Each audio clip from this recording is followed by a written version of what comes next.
Hello friend, good afternoon. Welcome to your channel Crack WBTET primary interview related আর একটি গুরুত্বপূর্ণ video নিয়ে চলে এলাম তোমাদের সামনে। বেশ কয়েকদিন বিশেষ একটু সমস্যার কারণে আমরা ভিডিও দিতে পারিনি, তবে আশা করি খুব তাড়াতাড়ি সমস্যাটি সমাধান হয়ে যাবে এবং তোমাদের জন্য আবার কন্টিনিউ আমরা ভিডিও নিয়ে আসতে পারবো। তো আজকে আমরা যে বিষয়টি নিয়ে আলোচনা করছি সেটি হচ্ছে হলিস্টিক প্রোগ্রেস রিপোর্ট কার্ড। বহুদিন ধরে বহু চর্চিত একটি বিষয় রয়েছে, কিন্তু এই HPRC অনেকেই আগের বার আমি বলেছি যে এলপিসিডি এবং হলিস্টিক প্রোগ্রেস রিপোর্ট কার্ড এটি কিন্তু এবছর একটি নতুন সংযোজন। সুতরাং এই বিষয়টি কিন্তু খুবই গুরুত্বপূর্ণ ইন্টারভিউয়ের ক্ষেত্রে। তো এই বিষয়টি সম্পর্কে সুন্দর নলেজ সবার কিন্তু রাখতে হবে। তো সেজন্যে সমস্ত ডিটেলস আলোচনা করব এই ভিডিওটিতে হলিস্টিক প্রোগ্রেস রিপোর্ট কার্ড সম্পর্কে। তোমরা যেমন অনস্ক্রিনে দেখতে পাচ্ছ, এটি কিন্তু ক্লাস 1 থেকে একদম ক্লাস 1 থেকে 8 পর্যন্ত এই একটি কার্ড, অর্থাৎ একটি বইয়ের মতো একটি কার্ডের মধ্যেই কিন্তু সমস্ত বছরের সমস্ত ইনফরমেশনগুলি এক জায়গায় থাকবে, অর্থাৎ যে মার্কশিটগুলো কিন্তু এক জায়গায় থাকবে।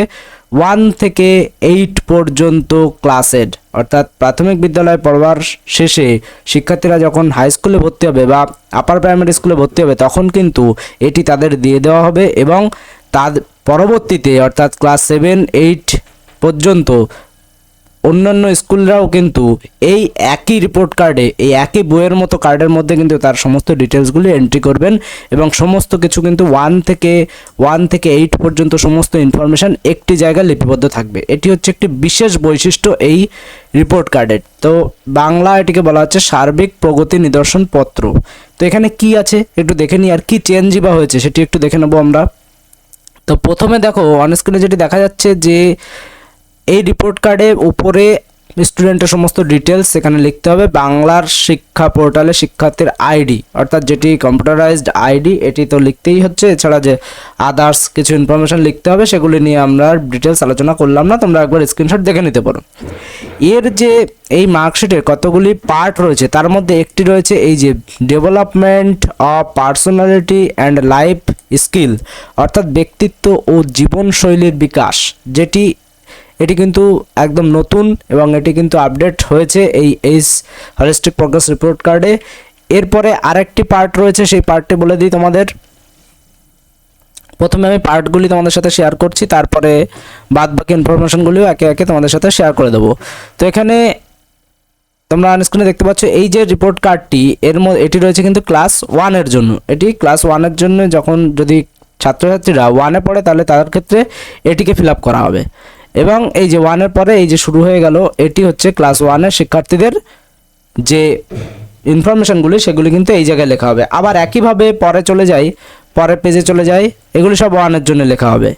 এই ক্লাস 1 শেষ হলো, আবার ক্লাস 2 শুরু হলো, অর্থাৎ একজন শিক্ষার্থী ক্লাস 1-এ পড়লে তার জন্য আগেরটি ফিল আপ হবে এবং তারপরে 2-তে উঠলে এটি ফিল আপ হবে এবং এরপরে টোটাল বিষয়টি তার জন্য আলাদাভাবে কিন্তু আবার এরকম জায়গা রয়েছে, সেই জায়গায় কিন্তু লিখতে হবে। আবার 3-তে উঠলে এরকম আলাদা রয়েছে। তো এটি আমাদের আলোচ্য বিষয় না। আলোচ্য বিষয় মেইন যে টপিক, যে বিষয়টি কি সেই বিষয়টি তোমাদের সাথে একটু শেয়ার করি। তো একটু আগে তোমাদের দেখালাম যে ফর্মেটিভ সামেটিভ, এটি তো আগেও ছিল এখনও আছে, এটি নিয়ে আর নতুন করে বলার কিছু নেই। এই যে ওপরে রয়েছে development of personality and life skill, তো এখানে দেখো ক্লাস 1, 2, 3, 4 এবং একইভাবে এই মার্কশিটের একদম লাস্ট পেজে যদি আমরা দেখি তাহলে কিন্তু এখানে তোমরা দেখতে পাবে এইখানে কিন্তু ক্লাস 5, 6, 7, 8 অর্থাৎ প্রতিটা ক্লাসে কিন্তু একবার করে এটি লিখতে হবে, অর্থাৎ development of personality and life skill, অর্থাৎ ব্যক্তিত্ব ও জীবনশৈলীর বিকাশ, এটি কিন্তু একদম বছরে একবার লিখতে হবে। প্রতিটি শিক্ষার্থীর জন্য একবার কিন্তু এটি লিখতে হবে, প্রতিটা এভালুয়েশনে কিন্তু এটি লেখা লাগবে না। এবার এটি কোনটি বলা হচ্ছে? Development of personality and life skill. তো এখানে দেখো ক্লাস 5-এ যদি কোনো শিক্ষার্থী থাকে তাহলে তার শ্রবণ দক্ষতা দেখা গেল সে খুব ভালো তার শ্রবণ দক্ষতা, তাহলে সেক্ষেত্রে খুব ভালো অর্থাৎ ভেরি গুড, এখানে কিন্তু এ লেখা হবে। দেখা গেল কমিউনিকেশন স্কিল 5-এ যখন সে পড়ছিল তখন ভেরি গুড না গুড ভালো, তাহলে সেক্ষেত্রে বি লেখা হবে। স্যাটিসফ্যাক্টরি যদি হয় তাহলে ধরুন আমি এখানে লিখলাম যে এমপ্যাথি স্কিল, তাহলে এটি ধরুন স্যাটিসফ্যাক্টরি, তো সেক্ষেত্রে কিন্তু এখানে সি লেখা হবে। এইভাবে ক্লাস 5-এ যখন পড়বে বি এ সি এইভাবে কিন্তু লেখা হবে। আবার যখন সে ক্লাস 6-এ উঠবে তখন ক্লাস 6-এর শিক্ষকরা কিন্তু এখানে আবার এইভাবে লিখে যাবে এ বি সি এ, যার যেমন হবে সেভাবে কিন্তু তারা ফিল আপ করে যাবে। অর্থাৎ এই যে development of personality and life skill এটি কিন্তু বছরে মাত্র একটিবার হবে এবং এই মার্কশিটের টোটাল ফার্স্ট এবং লাস্ট পেজে কিন্তু এটি রয়েছে। চলে যায় আরেকটি যে বিশেষ আপডেট, আর যে স্কিলটা রয়েছে সেটি একটু দেখে নিই। তো এখানে তোমরা দেখতে পাচ্ছ আমি একটি মার্কশিটকে দেখাই, ক্লাস 1-এর জন্য মার্কশিটটাকে আমি দেখানোর চেষ্টা করছি। তো ক্লাস 1-এর যে মার্কশিট, এই মার্কশিটের মধ্যে যেটি রয়েছে দেখো, শিক্ষণের বৌদ্ধিক দক্ষতার ক্ষেত্রসমূহ অর্থাৎ learning perspective of cognitive domain, এইটাকেই কিন্তু এলপিসিডি বলা হয়। এলপিসিডি বলা হয়। এই এলপিসিডির মধ্যে অর্থাৎ learning perspective of cognitive domain শিক্ষণের বৌদ্ধিক দক্ষতার ক্ষেত্র। তো এখানে কিন্তু কতগুলি ইন্ডিকেটর রয়েছে দেখো, 7টি ইন্ডিকেটর রয়েছে। তো কি কি এইগুলি কিন্তু তোমাদের একটু জানা প্রয়োজন। এই বিষয়গুলি করার কারণ কি, আমি বলেছি যে আমাদের চ্যানেল থেকে যারা ইন্টারভিউ প্রিপারেশন নিচ্ছ তাদের একদম কোর জিনিসগুলো যেন ভুল না হয়। অন্য ইনফরমেশান তোমরা না পারো কোনো আপত্তি কিছু নেই, কিন্তু কোর জিনিসগুলো অর্থাৎ শিক্ষণ রিলেটেড বা বিদ্যালয় রিলেটেড কোনো বিষয় কিন্তু মিস করা যাবে না। তাহলে এখানে কি বলছে, প্যাটার্ন অফ ইন্টেলিজেন্স, প্রথম যে ইন্ডিকেটর রয়েছে দেখুন প্যাটার্ন অফ ইন্টেলিজেন্স অর্থাৎ বুদ্ধিমত্তার বৈচিত্র্য। তো এখানে লিখতে হবে কিভাবে, লিখতে হবে ফর্মেটিভ, দেখো ফার্স্ট ফেজের জন্য একবার, সেকেন্ড ফেজের জন্য একবার, থার্ড ফেজের জন্য একবার, অর্থাৎ প্রত্যেক শ্রেণীতে যখন 3টে করে হয় অর্থাৎ first summative, second summative, third summative, প্রতি ক্ষেত্রে কিন্তু এটিকে লিখতে হবে।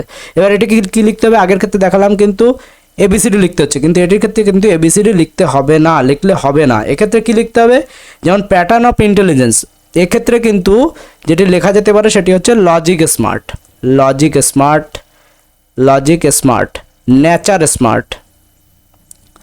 Nature smart, word smart, body smart, এভাবে কিন্তু এই প্যাটার্ন অফ ইন্টেলিজেন্সে লেখা হবে।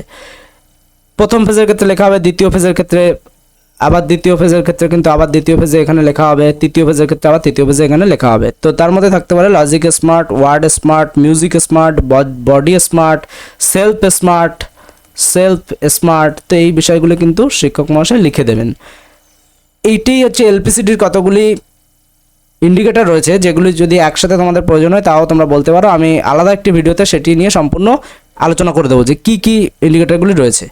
এরিয়া অফ ইন্টারেস্টের ক্ষেত্রে ধরুন কোনো শিক্ষার্থী ফার্স্ট ফেজে লিখলো, ফার্স্ট ফেজে গেমস, এরিয়া অফ ইন্টারেস্ট গেমসে রয়েছে, তাহলে লিখতে পারে গেমস।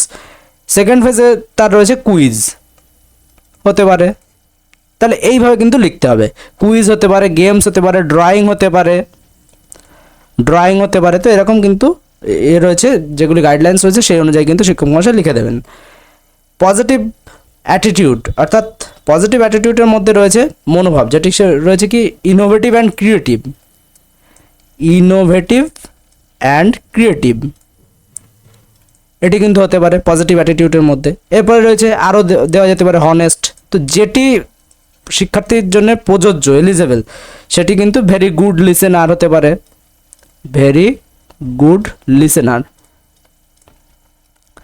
তো এখানে যে বিষয়গুলি রয়েছে এখানে কি কি হতে পারে, ইনোভেটিভ অ্যান্ড ক্রিয়েটিভ হতে পারে, হনেস্ট হতে পারে, ওপেন মাইন্ডেড হতে পারে, পাঞ্চুয়াল হতে পারে, ভেরি গুড লিসেনার হতে পারে, কোঅপারেটিভ উইথ ক্লাসমেট হতে পারে। তাহলে এই যে পজিটিভ অ্যাটিটিউডের মধ্যে কিন্তু এগুলি হতে পারে। এরপর রয়েছে ব্যতিক্রমী দক্ষতা বা এক্সেপশনাল অ্যাবিলিটি। তো এক্সেপশনাল অ্যাবিলিটির মধ্যে কি হতে পারে, এক্সেপশনাল অ্যাবিলিটির মধ্যে হতে পারে self motivated, empathetic, gifted children. তো এই জিনিসগুলো কিন্তু হতে পারে। তো আমি যদি বলি যে গিফটেড চিলড্রেন, তাহলে এখানে কিন্তু গিফটেড চিলড্রেন, তো এটি কিন্তু হতে পারে। এমপ্যাথেটিক হতে পারে, সেলফ মোটিভেটেড হতে পারে, যেটি যে শিক্ষার্থীর ক্ষেত্রে যেটি প্রযোজ্য সেটি কিন্তু এখানে লিখতে হবে।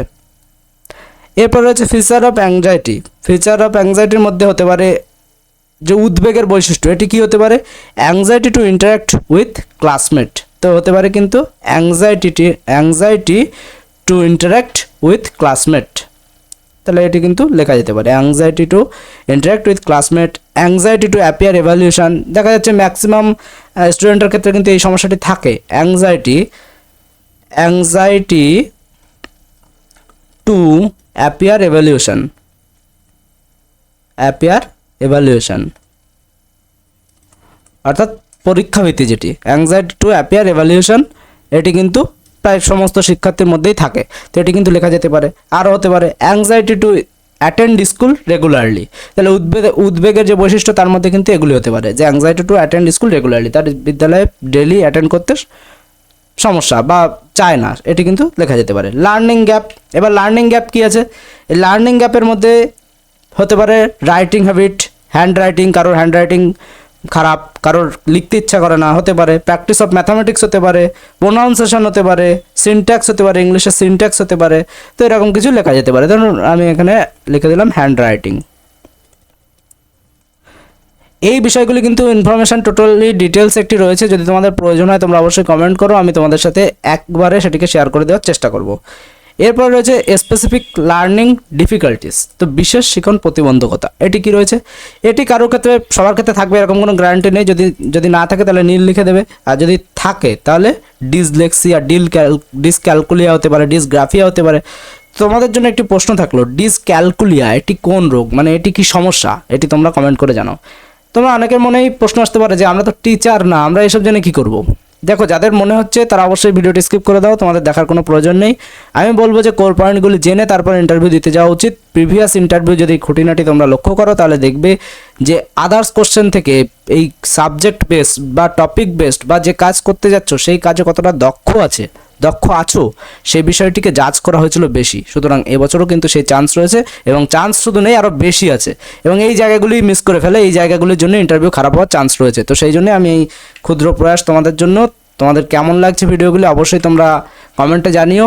তার একটি বিষয় বলে দিই, এটি তো তোমাদের বললাম যে আচরণের বৌদ্ধিক ক্ষেত্রে প্রকাশ, আর একটি যে ইন্ডিকেটর রয়েছে আচরণের বৌদ্ধিক ক্ষেত্রের প্রকাশ, অর্থাৎ বিহেভিয়ারাল কগনিটিভ আউটকাম, এটিকে কিন্তু শর্টে বলা হয় BCO। ফুল ফর্ম ধরতে পারে BCOর ফুল ফর্ম ধরতে পারে LPCD ফুল ফর্ম কি, তোমরা তো আকাশ থেকে পড়বে যে জানো না এগুলো, তাহলে এই জিনিসগুলো তো জানতে হবে, এগুলো তো একদম কোর পয়েন্ট, তোমাদের প্রত্যেকে জানা উচিত। কিন্তু আমি এটুকু বলতে পারি, তোমরা যারা ভিডিও দেখছো তারা অনেস্টলি নিজেদের কাছে জিজ্ঞাসা করো তো যে এই প্রশ্নগুলোর উত্তর কি তোমরা জানতে? হয়তো অনেকেরই জানা, কিন্তু অনেকের হয়তো এগুলি অজানা থাকতে পারে, সেই জন্য এই ভিডিওগুলি এক্সেপশনাল টাইপের ভিডিও, কিন্তু এগুলি তোমাদের কাছে তুলে ধরা। তোমাদের আরও যদি কিছু প্রয়োজন হয় তোমরা অবশ্যই শেয়ার করো, সেগুলি আমরা তোমাদের সামনে তুলে ধরার চেষ্টা করব। তো আমাদের ইন্টারভিউর প্রিপারেশনের জন্য কিন্তু 3টি PDF রয়েছে, ফুল ফ্রি PDF রয়েছে, প্রত্যেকে ফ্রি PDF পাবে।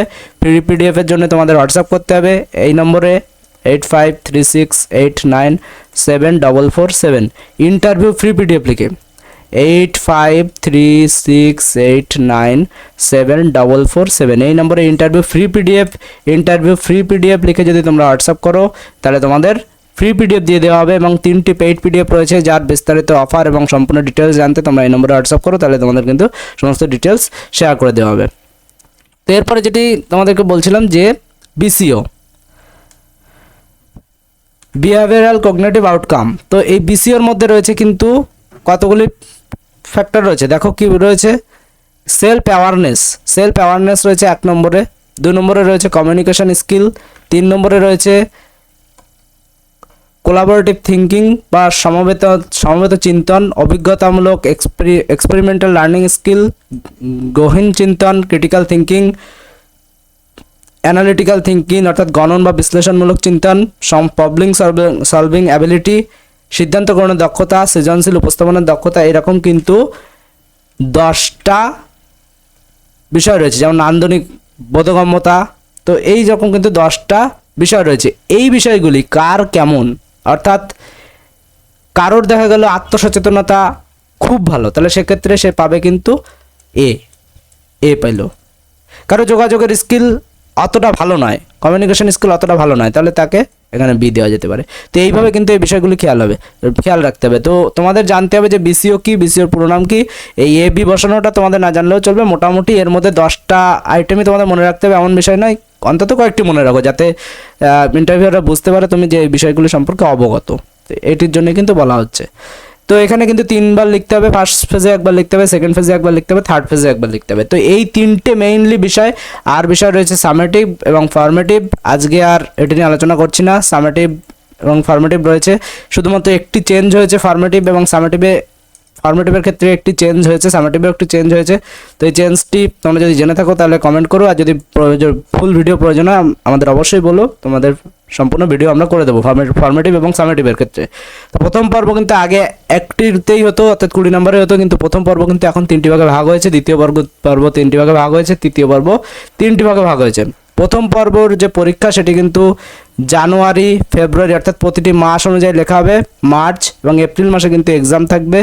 তো প্রাথমিক বিদ্যালয়ের ক্ষেত্রে 3টি যে এক্সাম, এই 3টি এক্সামের সময় কোন সময়ের মধ্যে হয় তোমরা যদি জানো তো কমেন্ট করো, আমি একটুখানি তোমাদের বলে দিচ্ছি যে এপ্রিলের প্রথম থেকে দ্বিতীয় সপ্তাহের মধ্যে কিন্তু এই প্রথম পর্ব হয়, এবং জুলাইয়ের শেষ সপ্তাহ থেকে আগস্টের প্রথম সপ্তাহের মধ্যে কিন্তু দ্বিতীয় পর্ব হয়, এবং তৃতীয় পর্ব নভেম্বরের শেষ সপ্তাহ থেকে ডিসেম্বরের প্রথম সপ্তাহের মধ্যে কিন্তু তৃতীয় পর্ব হয়। তবে কিছু কিছু বিষয়ের উপর এগুলি ফ্ল্যাকচুয়েট করতে পারে, কিছু টাইম এদিক ওদিক হতে পারে, মোটামুটি মাসটি মোটামুটি খেয়াল রাখার চেষ্টা করা হয়। তো এরকম একটি গাইডলাইন্স দেওয়া আছে, আমি সেই অনুযায়ী কিন্তু তোমাদের বললাম যে প্রথম পরীক্ষা কিন্তু এপ্রিল মাস নাগাদ হতে পারে, দ্বিতীয় পরীক্ষা কিন্তু জুলাই বা আগস্ট হতে পারে, এবং তৃতীয় পরীক্ষা কিন্তু নভেম্বর বা ডিসেম্বরে। নভেম্বরে ম্যাক্সিমাম টাইমে প্রাইমারি স্কুলে এখন হচ্ছে না, এই বছরও যা গাইডলাইন্স আছে তাতে ডিসেম্বরেই শুরু হবে। তো মোটামুটি যদি তোমাকে জিজ্ঞাসা করা হয় যে তৃতীয় পর্বের পরীক্ষা বা দ্বিতীয় পর্বের পরীক্ষা কখন হয়, তুমি উত্তর দিলে মার্চ মাস, এরকম যেন না হয়। তো এই জন্যই বিষয়গুলি সম্পর্কে অবগত করা। ফর্মেটিভ এবং সামেটিভের যে ফুল মার্কস সেটি কত তোমরা জানলে অবশ্যই কমেন্ট করো। ফর্মেটিভ এবং সামেটিভের কোনো কোয়ারিজ থাকলে তোমরা অবশ্যই কমেন্টে জানিও, আমরা ফুল ভিডিও আনার চেষ্টা করবো। ভিডিওটি ভালো লাগলে একটু লাইক করে দিও, বন্ধুদের মাঝে শেয়ার করে দিও, চ্যানেলে নতুন হলে চ্যানেলটিকে সাবস্ক্রাইব করে রাখো। Thank you.